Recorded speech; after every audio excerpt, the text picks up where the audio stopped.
Hello student, how are you? I hope आप सभी अच्छे से होंगे, अपनी स्टडी को कंटिन्यू कर रहे होंगे। लास्ट के लेक्चर में हमने डिस्कस किया था केमिकल काइनेटिक्स के पार्ट 1 में। तो वहाँ हमने what is the rate of reaction and what is the unit of rate of reaction, इसके बारे में डिस्कस किया था कि रेट ऑफ रिएक्शन होता क्या है, इसकी क्या क्या यूनिट होती है। तो देखिए, the change in the concentration of reactant और product per unit time is called as the rate of reaction. उसके बाद हमने इसकी यूनिट को डिस्कस किया था, दैट इज द मोल पर लीटर पर सेकेंड। यदि आपने अभी तक इस वीडियो को वॉच नहीं किया है तो मैंने इस वीडियो के डिस्क्रिप्शन बॉक्स में उस वीडियो का लिंक पेस्ट कर दिया है, तो वहाँ से भी आप इसको वॉच कर सकते हैं। आज हम डिस्कस करेंगे केमिकल काइनेटिक्स का lecture number 2, that is the types of rate of reaction. यहाँ हम डिफरेंट टाइप के रेट ऑफ रिएक्शन को डिस्कस करेंगे, उनके क्या क्या यूजेज होते हैं, किस टाइप से इनके इक्वेशन को हम डराइव करेंगे और क्या क्या इनकी डेफिनेशन होती है। तो वो आज हम डिस्कस करने जा रहे हैं, types of rate of reaction. अब देखिए, जनरली हम बात करते हैं टाइप्स की, तो ये 3 टाइप्स के होते हैं। First is the average rate of reaction, second is the instantaneous rate of reaction, third is the initial rate of reaction. 3 type के रेट ऑफ रिएक्शन होंगे। तो ये बहुत ही इम्पॉर्टेंट है एग्जाम के पॉइंट ऑफ व्यू से, और इनके जो फॉर्मूलाज वगैरह होते हैं एग्जाम्स में कई बार पूछे जाते हैं, इनके एग्जाम्पल्स भी एग्जाम्स के अंदर पूछे जाते हैं। तो आप इसको थोड़ा सा अच्छे से स्टडी कीजिएगा, वीडियो को स्टार्टिंग से लेकर एंड तक वॉच कीजिए, ताकि आपको हर एक चीज़ का अच्छे से कंसेप्ट समझ में आए, हर टॉपिक आपको समझ में आएगा। अब देखिए, फर्स्ट आपका है that is the average rate of reaction. It is the very simple things है। हमने जो स्टार्टिंग में लेक्चर नंबर 1 में रेट ऑफ रिएक्शन टॉपिक को डिस्कस किया था, वहाँ हमने बहुत सारे एग्जाम्पल्स लिए थे, फॉर्मूला वगैरह डराइव वगैरह किए थे। वो सारे के सारे क्या थे? एवरेज रेट ऑफ रिएक्शन के थे। अब देखिए कि सबसे पहले बात करेंगे कि एवरेज रेट ऑफ रिएक्शन कब कैलकुलेट करते हैं, किस किस कंडीशन में कैलकुलेट किया जाता है। तो देखिएगा, it is determined at the completion of reaction, means जब रिएक्शन कंप्लीट हो जाती है तो उस कंडीशन में आप एवरेज रेट ऑफ रिएक्शन को डिटरमाइन करेंगे।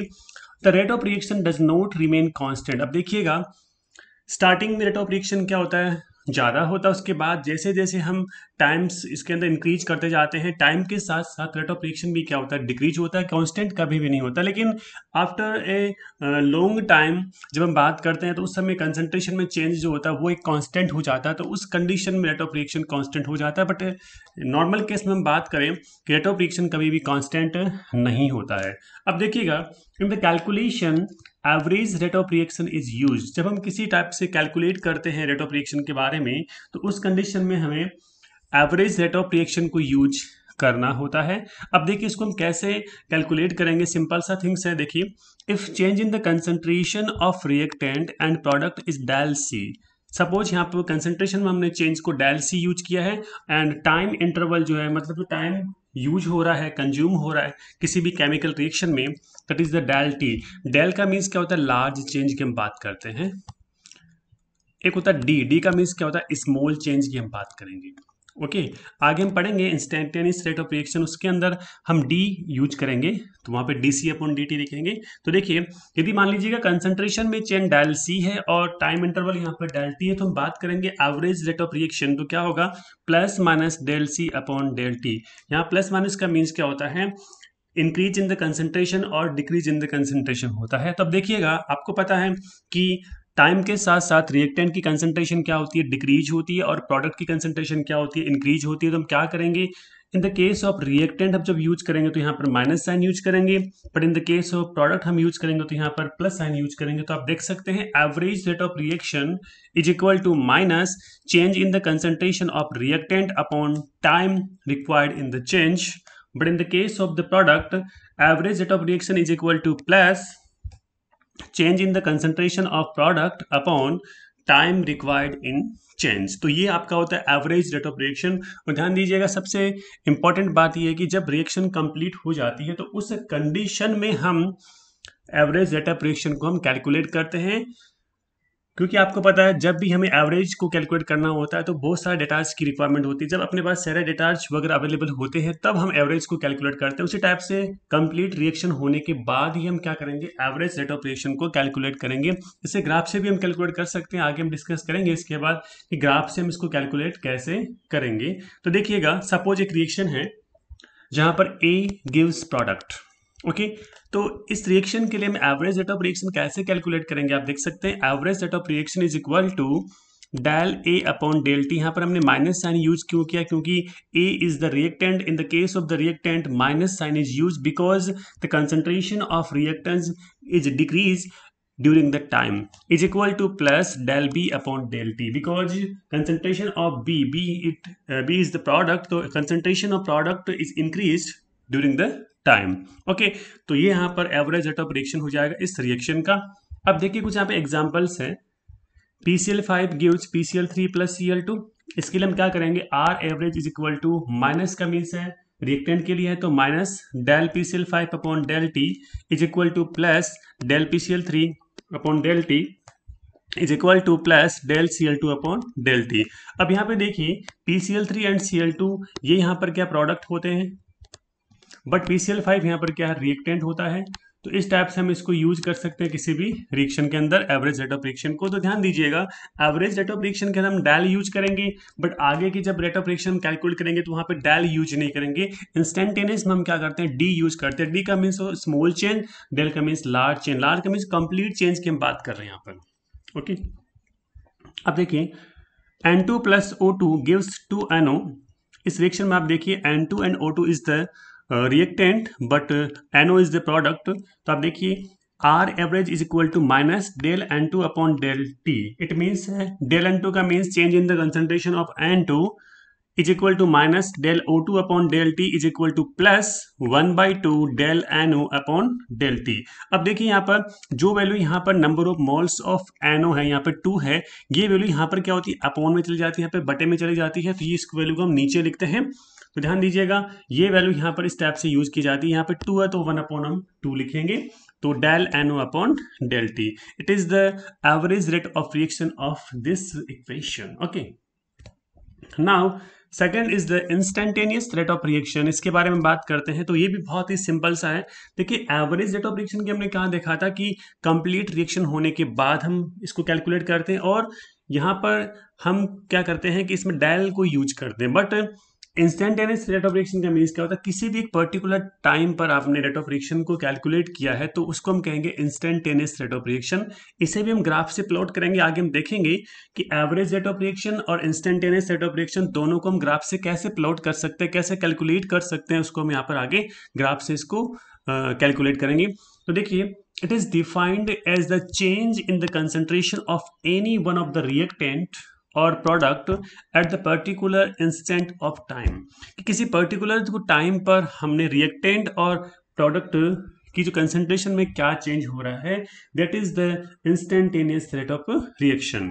तो we can also say the rate of reaction at particular instant of time is called as the instantaneous rate of reaction. यहाँ पर रेट ऑफ रिएक्शन आप कर दीजिएगा। It is actual rate of reaction. ध्यान दीजिएगा किसी भी रिएक्शन में जो एक्चुअल रेट ऑफ रिएक्शन होता है वो क्या होता है? इंस्टेंटेनियस रेट ऑफ रिएक्शन होगा, तो ये एक्चुअल होगा। बट इन द कैलकुलेशन जो हम यूज करते हैं that is the average rate of reaction. Okay, अब देखिए हमने वहां पर यूज क्या किया था? डेल। यहाँ पर हम यूज क्या करेंगे? टी। इसका मतलब यहाँ पर जो टाइम इंटरवल है, जो हमने वहां पर time interval del T use किया था, यहाँ हम time interval D T use करेंगे। This is the small time interval. Okay, तो देखिए to express the instantaneous rate of reaction a small time interval dt is taken। यहाँ पर हम स्मॉल टाइम इंटरवल dt लेंगे। dt का means है small change हुआ है, डेल टी का मीन्स क्या होता है? लार्ज चेंज की बात करते हैं। Instantaneous rate is the average rate during the small possible interval of time del T approaches zero. इसका मतलब क्या है? जब डेल टी का वैल्यू जीरो हो जाता है ना, उस कंडीशन के अंदर हम क्या करते हैं? इंस्टेंटेनियस रेट को कैलकुलेट करेंगे। उस कंडीशन में जो एवरेज रेट ऑफ रिएक्शन होता है वो इंस्टेंटेनियस रेट ऑफ रिएक्शन में कन्वर्ट हो जाता है। ओके, तो यहाँ पर टाइम इंटरवल डेल टी को हम क्या कहते हैं? स्मॉल मानेंगे। डेल टी को हम इसमें जीरो कर देते हैं। लिमिट इसकी जीरो करेंगे तो क्या हो जाएगा? डेल टी का वैल्यू डी टी में कन्वर्ट हो जाएगा। अब देखिए इसमें क्या करेंगे, इसका फॉर्मूला देखिए कैसे होगा। Instantaneous rate of reaction is equal to limit del T tends to zero del C upon del T plus minus यहाँ पर is equal to D C upon D T. इसका मतलब क्या है? जब इस फॉर्मूले में आप डेल टी की लिमिट जीरो कर देते हैं तो उस कंडीशन में ये इक्वेशन इस फॉर्म में कन्वर्ट हो जाती है, D C upon D T की फॉर्म में क्या होती है? कन्वर्ट हो जाती है। इसका मतलब हम generally instantaneous rate of reaction को किस टाइप से रिप्रेजेंट कर सकते हैं, R instantaneous is equal to D X upon D T. Okay, तो यहां पर ये आर इंस्टेंटेनियस का वैल्यू हो जाएगा dx अपॉन dt। dx का मीन्स क्या है, change in the concentration. dt का मीन्स क्या होता है, चेंज इन द टाइम या फिर टाइम इंटरवल हो जाएगा। ये स्मॉल चेंज को शो करते हैं, that is the instantaneous rate of reaction. अब हम क्या करेंगे, जो एग्जांपल हमने एवरेज रेट ऑफ रिएक्शन में यूज किए थे वही एग्जांपल हम यहाँ यूज कर सकते हैं, बट आपको वहां डेल यूज करना होता था, यहाँ पर हम डी यूज करेंगे। बाकी सारा प्रोसेस इसमें क्या होता है, सेम होता है। ओके, तो देखिए R गिव्स प्रोडक्ट, तो R instantaneous is equal to minus D R upon D T is equal to plus D P upon D T. तो यहाँ पर डी आर का मीन्स क्या, change in the concentration of reactant. Minus sign हमने use क्यों किया है, क्योंकि नेगेटिव का मीन्स है decrease in the concentration, positive का मीन्स क्या, increase in the concentration of product. तो यहाँ पे हो जाएगा dp अपॉन dt।